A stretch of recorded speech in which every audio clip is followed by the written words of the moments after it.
옆 사람한테 시험을 당할 때 낭망치 맙시다. 이렇게 인사 한번 하시기 바랍니다.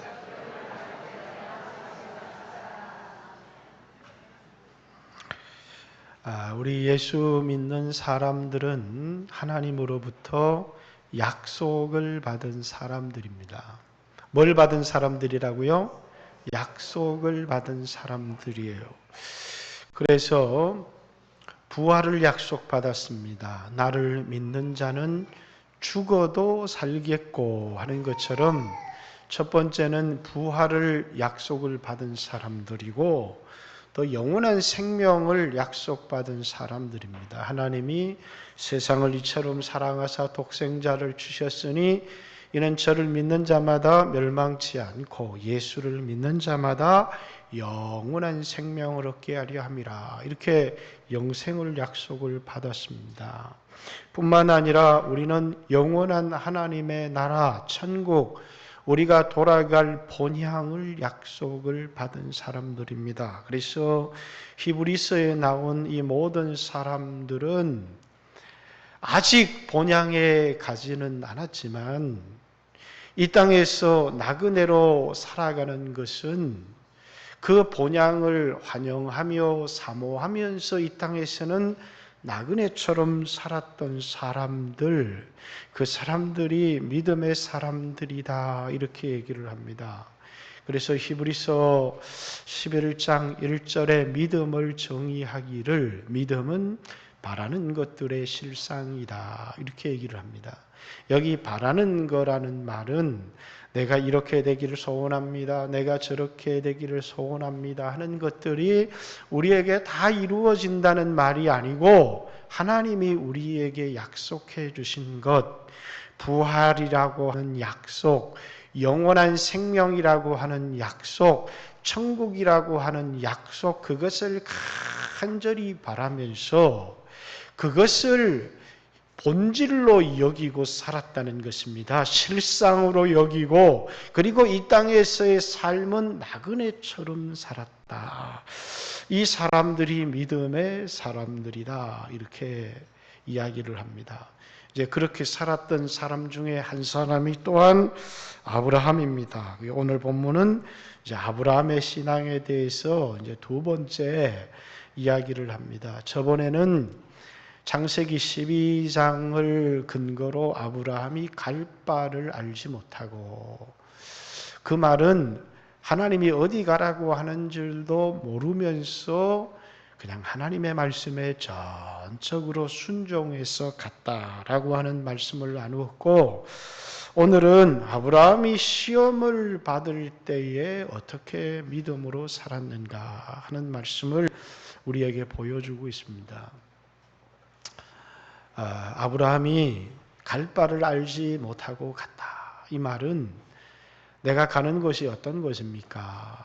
거기 가면 무엇이 기다리고 있습니까? 이렇게 하나님 앞에 물어보고 거기 가면 좋은 게 기다리고 있다. 이렇게 하나님의 약속을 받은 것이 아니라 하나님이 가라. 그래서 간 겁니다.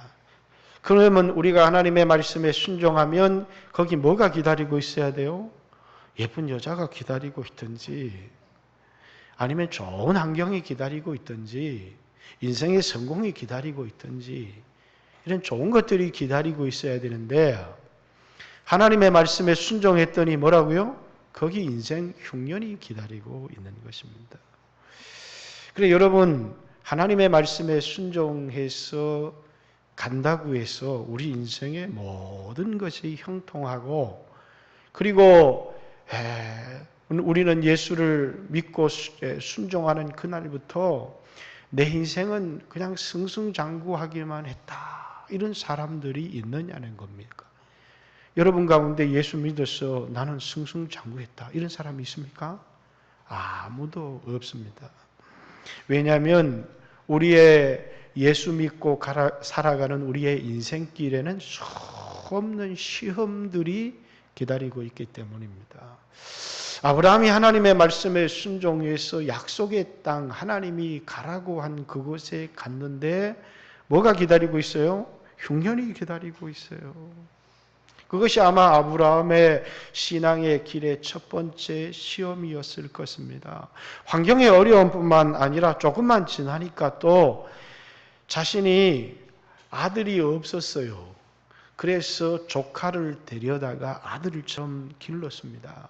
그랬더니 이 조카가 삼촌을 배반을 해서 그만 조카와의 갈등이 생겨서 그러면 네가 좌하면 내가 우하고 네가 우하면 내가 좌하마 이렇게 했더니 조카가 아주 물된 동산 같은 땅을 다 차지해서 그래서 광야에 가서 조용히 살 수밖에 없었어요. 믿음의 길을 따라 간 그곳에 환경의 어려움도 있었고 인간관계의 아픔도 있었습니다. 뿐만 아니라 그 땅에서 나그네 인생을 살아가는데 아브라함이 우물을 파면 세상 사람들이 와서 그걸 다 메꿔버려요. 그래서 세상 사람들로부터 멸시와 천대를 받기 시작합니다. 그런 어려움만 당하는 것이 아닙니다. 그가 이 세상을 살아가면서 하나님이 약속을 주셨는데 그 약속을 막 금방금방 이루어주면 좋을 텐데 땅을 주마 약속을 했는데 아내의 무덤 외에는 한 평의 땅도 얻지를 못했습니다. 자식을 주마 이렇게 약속을 했는데 그것도 하나 둘을 주겠다고 약속한 게 아니라 하늘의 별처럼 바다의 모래처럼 많은 자식을 허락해 주겠다. 100살이 다 됐는데도 자신의 몸에서 난 자식을 물론 종의 여종의 하갈이라고 하는 여종을 통해서 이스마엘이라고 하는 자식을 얻었지만 약속의 자손을 얻지 못하는 그래서 내가 왜 예수님을 믿고 살아야 되는지 내가 왜 믿음의 삶을 지속해야 되는지를 모르는 예수 믿어서 부자가 되거나 예수 믿어서 세상에서 형통하거나 이래 세상 사람들한테 가서 예수 믿으세요. 예수 믿으면 나처럼 성공합니다. 이렇게 얘기하면 좋을 텐데 아브라함은 예수를 믿어서 뭘 성공한 게 하나도 없어요. 그렇다고 해서 신앙생활을 잘못한 거나 잘못 믿은 것도 아닌데 옛날 예수 안 믿을 때 갈대아 우르에 살 때보다 나은 삶이 하나도 없는 것입니다. 여러분, 우리의 신앙생활이라고 하는 것은 광야 같은 삶이다. 성경은 이렇게 얘기를 합니다. 예수를 믿는 순간부터 이 애굽이라고 하는 세상에서 나와서 이 가나안이라고 하는 천국을 향해서 가는 길에 기다리고 있는 이 세상길의 인생은 광야 같은 인생이 우리를 기다리고 있습니다. 여러분 애굽에서 나와서 가나안 땅으로 가는 그 길이 아주 새가 지저귀고 물된 동산 같은 오솔길을 걸어가면 얼마나 좋겠습니까? 그러나 예수 믿는 사람들이 살아가는 길에요.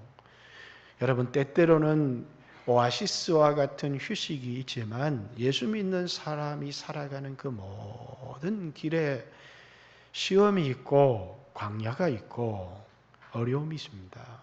이게 예수 믿는 사람이 이 세상에서 살아가는 길입니다. 어떤 사람들은 예수 믿으면 잘 될 줄 알았는데 왜 이렇게 하나도 해결되는 게 없고 어려움만 있습니까? 이렇게 물어보는 사람들이 있습니다.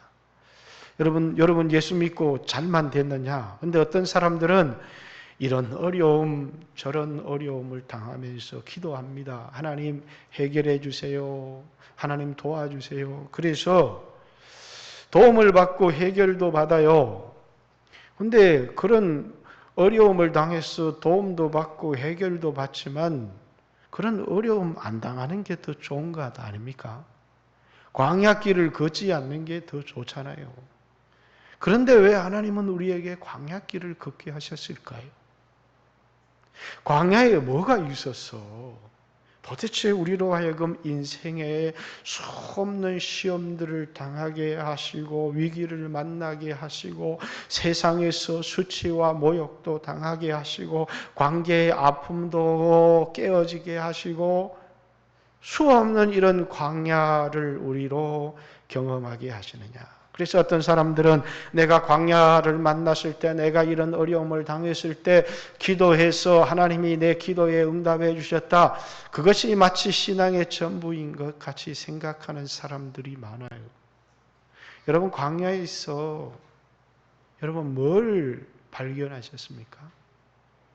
여러분의 인생의 광야에서, 여러분의 인생의 어려움에서 여러분 도대체 뭘 찾으셨어요? 왜 하나님께서 차라리 애굽처럼 나일강이 흐르고 풍요로운 땅에서, 가나안 땅에서, 하늘에서 비가 쏟아져서 그것으로 살아가는 풍요로운 삶을 살아가지, 왜 예수 믿는 사람들은 불러내어서 비 한 방울 내리지 않는 사막의 길도 찾을 수 없는 이 광야의 길을 우리에게 걷게 하시느냐라는 것입니다.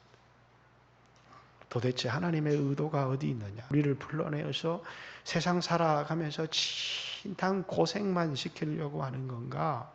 도대체 아브라함이 부름을 받아서 약속의 땅에 들어가서 아브라함이 뭘 얻었어요?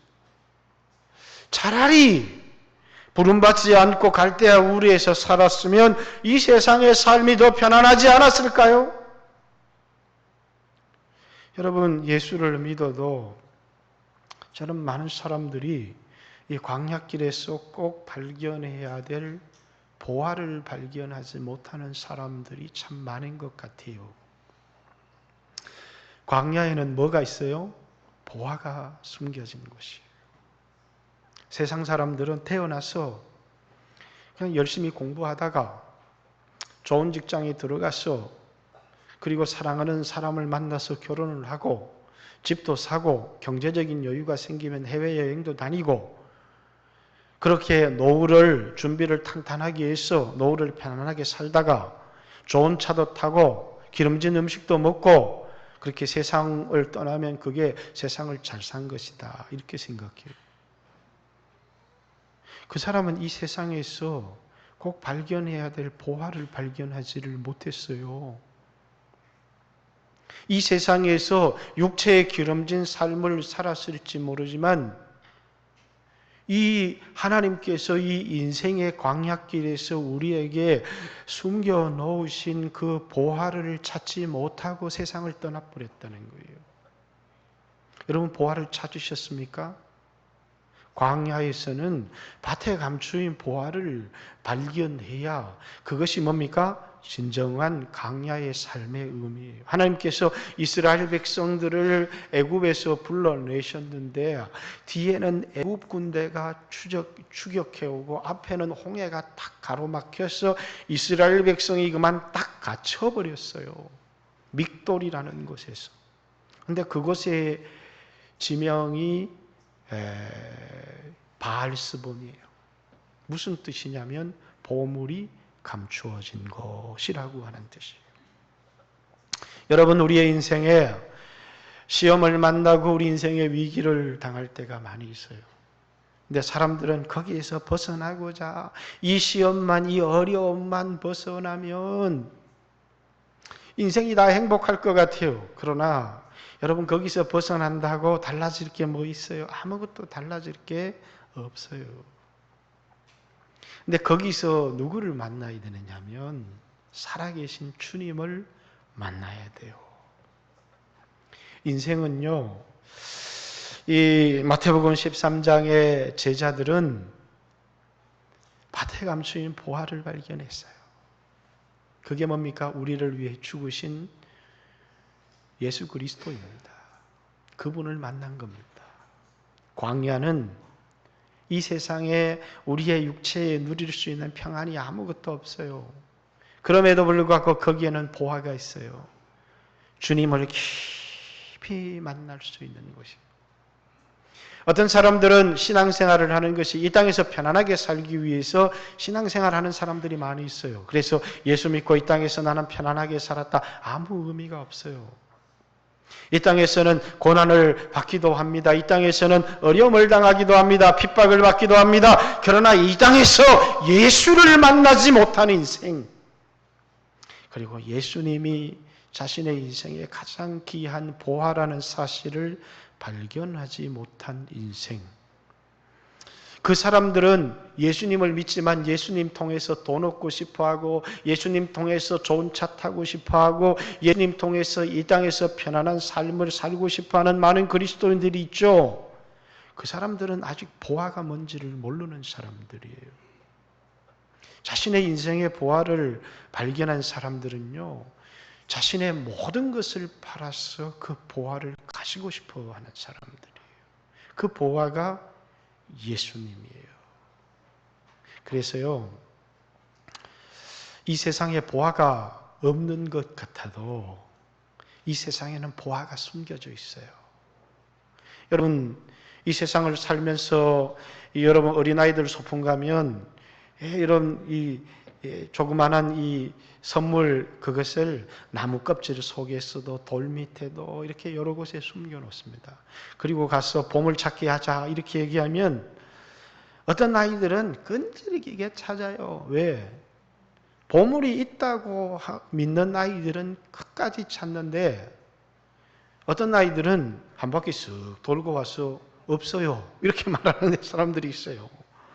그렇듯이 우리 인생도 마찬가지예요. 여러분, 우리 인생에는 황금이라고 하는 보화, 그게 보화인지 모르겠어요. 장수라고 하는 보화, 명예라고 하는 보화, 인기라고 하는 보화, 권력이라고 하는 그런 보화. 그러나 예수님이 주시는 영생이라고 하는 보화, 여러분, 그것을 가지게 되면 권력도 아무런 의미가 없고요, 인기도 아무런 의미가 없어요. 우리는 이 광야길에서 우리는 세상의 인기를 얻거나 육신의 평안함을 얻거나 기름진 음식을 얻거나 따뜻한 옷을 얻지 못할 수 있어요. 그래서 저는 때때로 인생에서 어려움을 당하는 사람을 보면 저 사람 참 귀하다 이런 생각이 들 때가 많아요. 왜냐하면 거기서 주님을 만난다. 그렇지 않겠습니까? 예수님의 가치를 발견할 수 있다면, 눈을 떠서 예수님을 제대로 볼 수 있다면, 그분이 누구신지, 그분이 나를 위하여 어떤 일을 하셨는지 제대로 그분을 볼 수 있다면, 그러나 이 세상을 살아가면서는요, 세상의 육신의 정욕, 안목의 정욕, 이생의 자랑에 눈먼 그 눈으로는 절대로 예수님을 볼 수가 없어요. 그런데 다 잃어버렸어요. 그래서 더 이상 내게 아무런 소망이 없어요. 끝이구나. 그리고 눈을 들어 하늘을 보는데 거기 주님이 계세요. 그리고 그분이 내가 이 세상에 가지려고 했던 모든 것보다 귀하다는 사실, 그분이 주인이세요. 그분이 보화라는 사실이에요. 예수를 믿어도요, 내가 세상에 어려움을 당하는데 내가 예수 믿어서 하나님의 도움을 얻을 수 없을까? 이렇게 신앙생활을 시작해요. 그러나 평생 그렇게 신앙생활하다 마치는 사람들이 많아요. 어리석은 사람들이에요. 왜냐하면 예수님이 얼마나 귀한 분인가를 발견해야 내게 남은 인생의 기회를 그분을 위해서 살 수 있어요. 참된 삶을 살 수 있어요. 그런데 그분이 얼마나 귀한 줄을 알지를 못하잖아요. 그러면 끊임없이 그분을 이용해서 여전히 세상에 썩을 것 헛된 인생을 살아갈 뿐이에요. 그런데 어느 한순간 눈이 떠져요. 내가 가진 것이 아무런 의미가 없고 내가 이 세상에 영원히 살지 못한다는 사실도 알게 되고, 그리고 헛되다는 사실을 알아요. 돈도 헛되고 권력도 헛되고 인기도 헛되고 모든 것이 헛되다는 사실을 알아요. 가장 귀한 것, 헛되지 않은 것, 그것이 주님이요 주님을 위한 삶만이 영원하다는 사실을 알아요. 이 세상도, 이 세상의 정욕도 다 헛되고 다 지나간다는 것이, 오직 하나님의 뜻을 행하는 사람만 영원히 거한다. 그것이 하나님께서 우리로 뭐라고요? 광야길을 걷게 하신 이유예요. 광야에서 예수님을 만날 수 있기 때문이고, 광야에서 보물을 찾을 수 있기 때문이에요. 여러분, 여러분의 인생에 어려움을 만나셨습니까? 여러분의 인생의 위기를 만났어 포기하고 싶으십니까? 주님을 바라보십시오. 그리고 주님을 인하여 기뻐해 보십시오. 주님, 전 건강도 잃었습니다. 주님, 저는 돈도 다 잃었습니다. 내 인생에는 아무런 소망도 없습니다. 그런데 저는 예수님을 만났습니다. 이 세상에 그 많은 것을 가진 사람도 아무것도 자기의 것이 아닌데 마치 자신이 성공한 사람인 것처럼 살아가지만 주님, 저는 괜찮아요. 저는 주님을 발견했어요. 저는 주님을 소유했어요. 저는 영원한 생명을 소유했어요. 저는 모든 것을 가졌어요. 그것을 주님을 만나는 순간에 알게 되어 있다는 것이에요. 그것이 하나님께서 왜 갈대아 우르에서 아브라함을 불렀어? 거기서 복을 주고 거기서 함께하지. 그를 거기서 불러내어서 가나안 땅에 집어넣고 나그네의 삶을 살게 하고 수없는 시험을 당하게 하고 약속을 지연시키고 이렇게 하셨느냐면 그곳에서 주님이 누구신지를 알고 주님을 발견하게 하기 위해서 인생의 진정한 보화를 세상 사람들이 찾는 편안한 삶이나 기름진 음식이나 높은 권력이 아닌 인생의 진정한 보물은 거기에 있는 게 아니다는 것을 보여주신 거예요. 그래서 여러분들도 예수를 믿어도 예수 안 믿는 사람보다 더 잘 사는 것 아니에요. 더 편안한 인생을 살아가는 게 아니에요. 어쩌면 더 많은 어려움을 당할 수도 있어요. 그러나 주님을 만난다면 우리가 당하는 어려움은 아무것도 아니에요. 보물을 찾았습니까? 그것이 우리에게 중요한 것입니다. 아브라함은 시험을 받았어요. 그리고 오늘 본문에 나오는 이 시험이 아브라함의 인생의 마지막 시험이에요. 말씀에 순종해서 가나안 땅에 도착했더니 첫 번째 물질의 어려움이라는 인생의 흉년의 시험을 만났다면 오늘 하나님께서 이 인생길에서 유일하게 아브라함에게 기쁨으로 하나를 주셨어요. 그게 뭐예요? 아들이에요, 아들. 근데 하나님이 아들 바쳐라. 이게 뭐라고요? 아브라함에게 찾아온 마지막 시험. 여러분, 사람들이 시험 들었어요 하는 말을 하는데 시험 들었다고 자꾸 말하는 사람들은 자꾸 시험에 들더라고요. 시험 들었다는 말 잘 하지 마시기 바랍니다. 시험에 들지 말게 하옵소서라고 기도하게 했는데 시험이 찾아오죠. 근데 시험에 안 들면 그만입니다. 그런데 스스로 나는 시험에 들었습니다. 목사님 때문에 시험에 들었어요. 장로님 때문에 시험에 들었어요.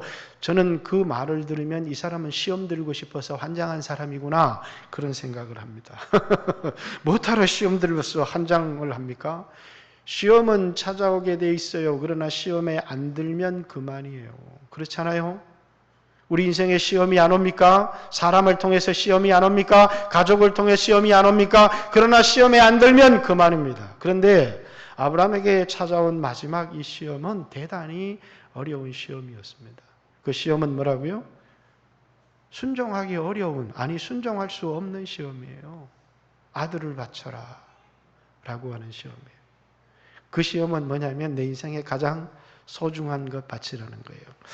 교회에서 11조 드려라 그랬더니 목사님 저 시험에 들었어요 이렇게 얘기를 해요. 그렇죠. 왜냐하면 돈을 바치라고 하는 말은 우리 인생에 돈이 얼마나 소중해요. 이거 어떻게 번 돈이에요. 그런데 그걸 교회에다가 갖다 바치려고 하니까 마음에 시험이 드는 거예요. 마음이 힘든 거예요. 그걸 시험이라고 해요. 소중한 걸 내가 뭔가를 받으려고 왔는데 자꾸 바치라고 그러는 거예요. 시험은 하나님이 우리에게 돈을 주거나 명예를 주거나 그건 시험이 아니에요. 바치라고 하는 것이 시험이에요. 그러나 인생은 반드시 시험이라고 하는 매듭을 통해서 성장하게 되어 있는 거예요. 대나무가 자라면서 매듭 없이 자라나요? 겨울을 지나면서 시험을 만나고 매듭을 짓고 자라고 매듭을 짓고, 그래서 인생도 믿음도 자라기 위해서는 반드시 시험을 만나게 되어 있고, 그 시험이라고 하는 매듭을 통과하면서 믿음도 자라게 되어 있고, 하나님이 받는 축복도 늘어나게 되어 있고, 이렇게 되어 있는 것이거든요. 그래서 시험은 뭐라고요? 요구하는 것이에요. 그런데 요구해서는 안 되는 걸 요구하는 거예요. 바칠 수 없는 것을 바쳐라. 머리로는 이해가 가요. 하나님이 더 소중하지. 왜? 나는 아들을 낳을 수 없는데 이 아들을 하나님이 주신 거니까 아들보다는 하나님이 소중하지 않겠냐. 그래서 하나님 말씀을 들어야지. 이런 생각이 들지만 아들을 바쳐라. 아니, 하나님 주실 때는 언제고 그걸 바치라고 하십니까? 왜? 아들은 자신의 인생의 전부예요. 특히 아브라함에게는 더 그렇지 않겠어요? 독자입니다. 100세에 얻은 아들입니다. 이 아들 하나 때문에 먼 길을, 이 아들 하나 얻기 위해서 약속의 말씀 붙들고 이 먼 길을 와서 평생을 살았습니다. 그런데 아들을 바치라고요. 그렇게 말씀하시는 거예요. 어떤 사람은 너무나 시험을 쉽게 이겨요. 아들을 안 바치면서 아들을 바치라는 건 하나님 뜻이 아니야. 하나님이 뭐 아들이 필요해서 아들을 바치라고 그러겠어? 이렇게 너무 쉽게 넘어서 버리는 사람이 있어요. 왜 하나님이 아들을 바치라고 그러겠어요? 하나님이 그 아들이 필요했어요? 하나님이 피에 굶주렸어요? 아니죠. 우리의 믿음을 보시려고 하는 거예요. 그죠? 여러분 11조를 드리십시오. 아니, 하나님 무슨 돈이 필요해? 하나님 뭘 보시려고 하는 거예요? 돈이 아닌 믿음을 보시려고 하는 거예요. 그래, 여러분 가끔씩 여러분 11조를 잘하는 분도 믿음으로 안 하시는 분들이 있어요. 아주 어리석은 거예요. 사람 체면 때문에 한다는 것은 그건 어리석은 거예요. 10의 1조는 우리의 믿음을 담아서 하는 거예요. 믿음. 하나님 앞에 뭡니까? 내가 이게 남아서 하는 것도 아니고 내가 스스로 즐거워서 하는 것도 아니고 하나님의 명령에 순종해서 믿음으로 드리는 거예요. 이것을 통해서 내가 하나님께로 돌아갑니다. 내가 하나님을 경외합니다. 라고 하는 것을 하나님 앞에 고백하는 것이고 이 모든 것을 하나님이 주신 것입니다. 라고 고백하는 거예요. 아들을 바치라는 거예요. 그런데 하나님이 이 아들을 싹 가져가실 것이다. 그러나 아브라함 속에 뭐가 있었어요? 믿음이 있었어요. 약속을 받은 자로되 라고 하는 것입니다. 여러분 11조를 바쳐라. 하나님이 이렇게 먹어버리려고요? 아니죠. 하나님은 뭐 하시겠다는 거예요? 차고 넘치도록 주실 것이다 라고 하는 약속. 그 약속을 믿는 믿음이 있는가를 보시려고 하는 거죠. 자, 어떻게 죽은 자를 다시 살려요? 그런데 하나님이 아브라함에게 약속을 해주셨는데 네 자손은 이삭으로 말미암으리라 라는 약속을 받았는데 그 아들을 번제로 드리라는 거예요. 그럼 우리는 이렇게 말할 수 있잖아요. 하나님, 이 아들을 통해서 자손이 번성할 것이라고 약속했는데 아니 이 아들을 번제로 드리라니요? 하나님 말씀 틀리잖아요? 이렇게 말할 수 있는데 아브라함은 믿었어요. 이 아들을 통해서 자손이 번성할 것이라는 말씀도 믿었고 이 아들을 바치라고 하는 하나님의 말씀도 믿었어요. 어떻게 믿을 수 있어요? 두 말이 공존할 수 없는데 아들을 바치라는 이 말에 순종해서 바치면 하나님이 죽은 자 가운데서 살리실 것이라고 하는 부활의 신앙을 가졌다는 것입니다. 여러분 오늘 우리들도 마찬가지죠. 물질도 그렇고 자식도 그렇고 아브라함은 물질을 바치라고 양 한 10,000마리 바쳐라. 아브라함은 그렇게 어렵지 않았을 거예요. 근데 자식을 바치라는 말은 대단히 어려웠을 거예요. 오늘 우리 교회 성도들도 자식을 하나님께 바쳐라 이렇게 얘기를 하면 하나님 여러분이 이렇게 칼을 잡아서 번제로 바치겠어요? 자식을 하나님께 드리라는 것이에요. 여러분, 우리의 자식을 내가 책임지려고 하면 안 돼요. 하나님께 드려야 돼. 예수 믿는 사람들은 하나님의 것입니다. 하나님이 인도해 주십시오. 저도 아이들을 키우면서 자꾸 이런 마음이 들어요. 이 자식의 인생을 내가 책임져 주고 싶다. 그래서 어렸을 때 아프잖아요. 하나님 앞에 기도해요. 하나님, 제가 대신 아플게요. 최근에는요, 어떤 어머니가 딸을 시집을 보냈어요. 그런데 딸이 임신을 해가 배가 불러서 출산을 할 걸 생각하니까 마음이 아파서 견딜 수가 없는 거예요. 그래서 어떻게 할게요? 내가 대신 놔줄게. 그래가지고 딸의 난자와 사위의 정자를 그걸 뭐죠? 수정을 해서 자신의 자궁에다 착상을 해서 자식까지 낳아줘요. 여러분, 훌륭합니까? 얼마나 훌륭해요. 그죠? 그러나 자식은 대신 낳아줄 수 있는 게 아니에요. 왜요? 대학 입시 시험도 대신 쳐주면 안 되나요? 우리는 자식을 위해 시험을 쳐줄 수 없어요. 자식을 위해서 그 손자를 우리가 놔줄 수가 없어요. 아마 미래의 산업 중에 굉장히 중요한 산업, 이 산업이 대리모 산업이 될 거라고 사람들은 예상을 해요. 왜냐하면 남자와 여자가 결혼을 해서는 아이를 낳을 수가 없거든요. 그래서 지금 영국이나 이런 나라들은 대리모가 굉장히 유행을 하고 있어요.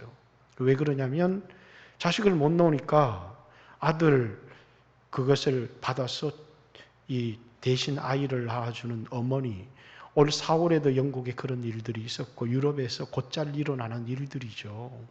그래서 나중에 이제 이 동성애 결혼들이 많이 합법화되어지면 이제 자손을 낳을 방법이 없기 때문에 제3국에서 많은 대리모들을 수입할 거다. 이런 것이 법제화될 거다. 이렇게 얘기를 해요. 인권을 위해서 또 다른 인권을 짓밟아버리는 행위가 될 수 있을 거예요. 그러나 보세요. 제가 오늘 하고 싶은 얘기는 부모가 자식을 사랑하고 하나님께 드려서 할 수 있는 역할이라는 건 이런 거예요. 그 자녀가 져야 될 짐을 내가 다 져주고 자녀가 감당해야 될 것을 내가 다 감당하는 게 사랑이 아니고 부모가 해야 될 건 뭐라고요? 시험도 공부도 네가 해야 되는데 부모가 해야 될 일은 뭐예요? 그 아이를 안내해주는 일을 해야 돼요. 이렇게 살아야 돼.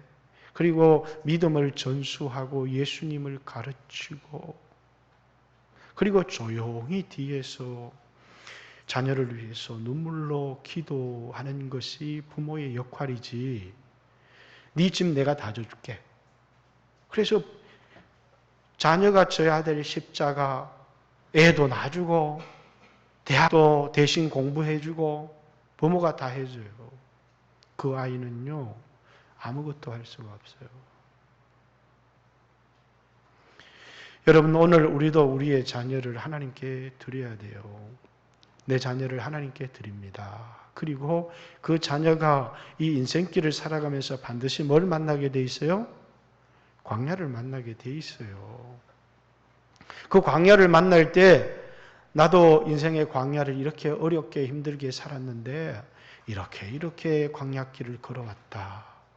그래서 말씀으로 그 아이의 길을 인도해 주고 뒤에서 조용히 기도해야 되는데 자녀들이 어려움을 당하는 것을 보고 공부하고 힘들어하는 것을 보고 위기를 만나는 것을 보고 그걸 참지를 못하는 거예요. 부모가 뛰어들어요. 내가 할게. 내가 그러면서 그걸 다 치는 거예요. 어리석게. 여러분 어떤 결과가 올 것 같아요? 아브라함이 자녀를 하나님께 드렸다. 아브라함은 하나님께서 이삭을 다시 살리실 것이라는 사실을 믿고 약속의 말씀에 의해서 드렸어요. 여러분과 저도 마찬가지예요.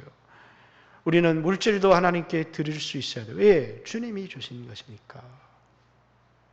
또 자녀도 주님께 맡길 수 있어야 돼요.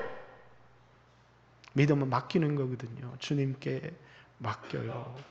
힘들지만 잘 살게 해줄 거라는 사실을 믿어요. 그리고 자녀들에게 이렇게 살아야 돼.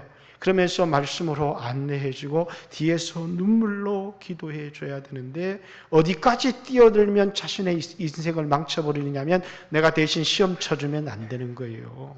내가 대신 아이를 낳아주면 안 되는 거예요. 내가 모든 걸 책임져주면 안 되는 거예요. 그러면 그 아이 인생에 광야는 없어지고 말아요. 왜 우리는 광야가 필요하죠? 하나님은 우리를 사랑하지 않아서 광야길을 걷게 하셨나요? 그렇지 않아요. 광야길을 걸어가 봐야 포기할 게 생겨요. 그죠? 광야길을 걸어가면 선택을 해야 돼요. 하나님을 붙들기 위해서 내가 내려놓아야 될 많은 것들이 있거든요. 포기해야 될 많은 것들이 있어요. 아파요. 힘들어요. 그러나 포기하면서 그곳에서 인생의 가치를 발견하는 거예요. 그곳에서 주님을 만나는 거거든요. 그런데 자녀는 부자가 됐으면 좋겠어요. 형통했으면 좋겠어요. 여러분, 아파야 돼요. 포기할 줄을 알아야 돼요. 선택할 줄을 알아야 돼요. 그 선택에 부모가 귀한 것은 주님이란다. 말씀을 붙들어라. 신앙을 붙들어. 그리고 주님을 위해서는 아무리 귀한 것을 잃어버려도 아깝게 생각하지 마. 괜찮아. 주님이 너를 사랑하신다. 이러면서 아이들을 말씀으로 잘 교육하고 인도하고 믿음으로 살아가고 주님을 붙들도록 해 주어야 되는데 그만 이 땅의 부모들이 그렇게 살아가는 게 아니라 자녀의 인생을 십자가를 자신이 짊어지고 살아가려고 하니까 특히 우리 어린 자녀를 키우는 부모들은 젊은 부모들은 잘 듣고 순종을 했으면 좋겠다 그런 생각이 들어요. 자녀가 얼마나 사랑스러워. 옛날처럼 많이 놓은 것도 아니고 한두 명만 낳았으니까 너무 사랑스럽고 모든 것을 책임져 주고 싶지만 여러분의 자녀의 인생을 망치는 것은 바로 여러분 자신이라는 사실을 기억해야 할 것입니다. 우리가 해야 될 일은 안내자예요. 우리가 해야 될 일은 기도예요.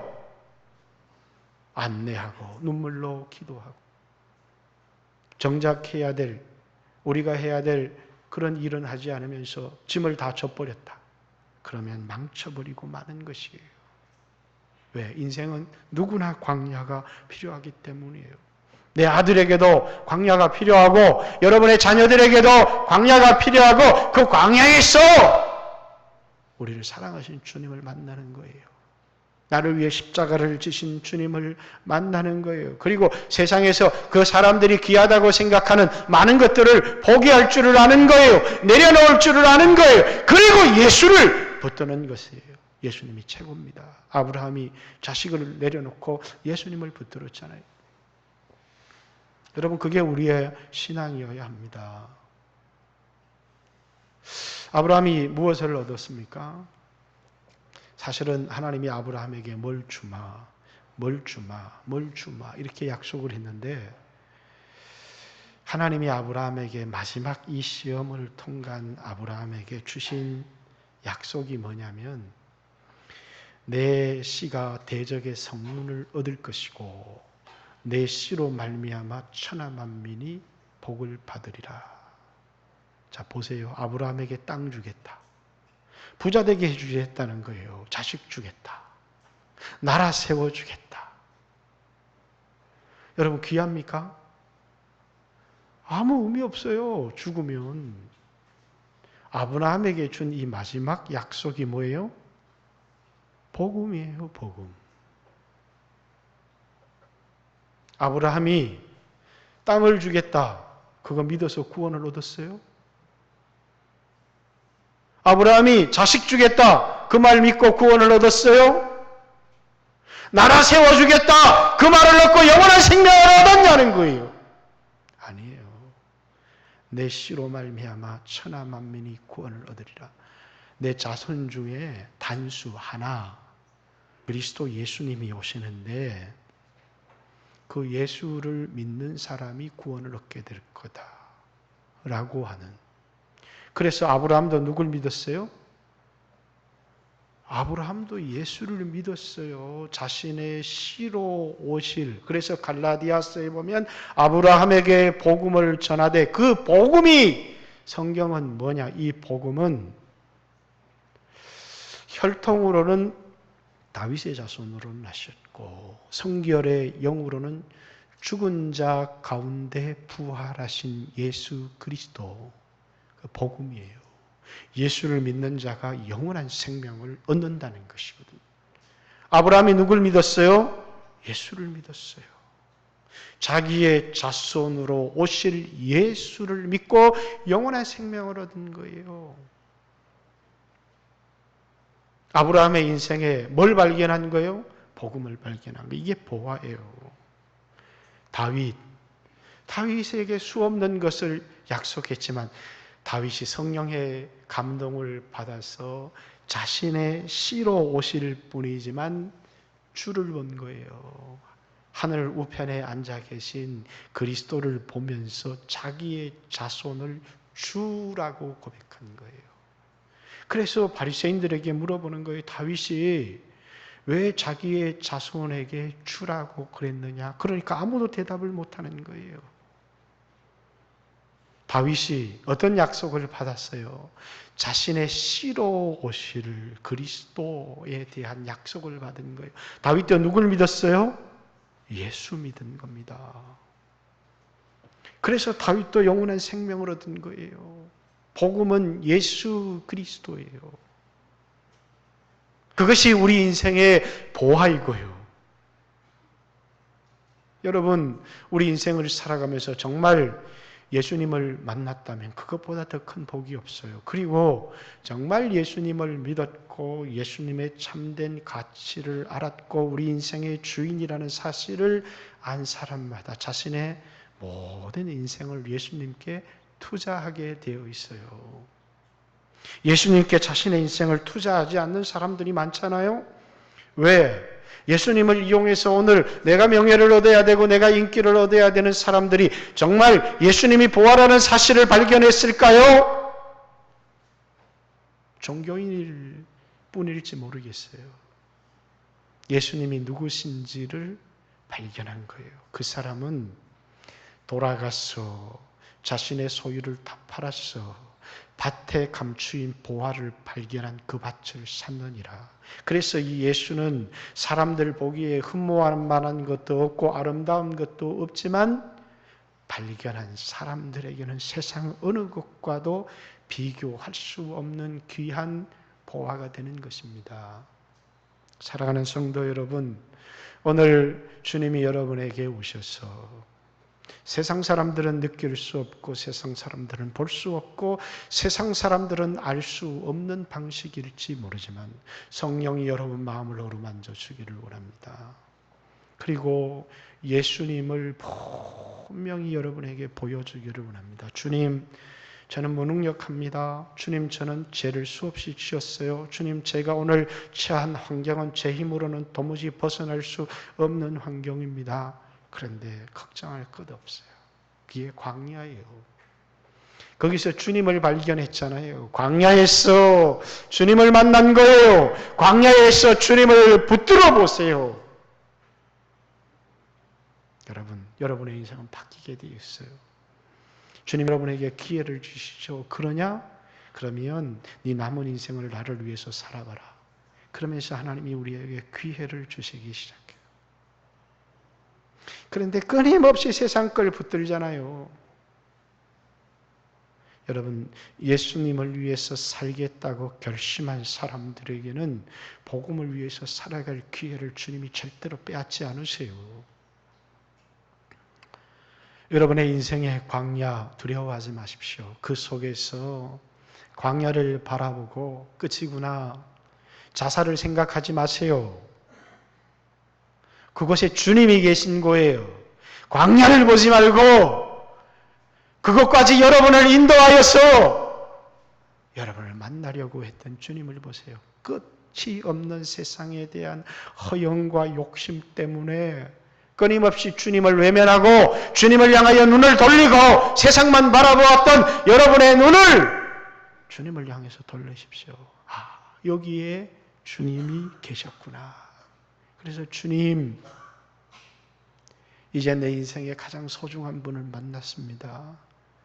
예수님이 나의 목자십니다. 예수님이 나의 보물이십니다. 예수님이 나의 주님이십니다. 예수님이 나의 전부이십니다. 여러분 마음에서 진심으로 고백해 보세요. 예수님이 여러분의 인생 가운데 놀라운 일을 행하시고 사막에 길을 내시고 또 반석에서 물을 내시고 또 하늘을 열어서 메추라기와 만나를 떨어뜨려 주시는 광야의 기적들이 여러분의 인생 가운데 나타날 것을 믿습니다. 오늘 예수님을 붙드는 여러분들 되시기를 주님의 이름으로 축복합니다. 같이 한번 주여 하시겠습니다.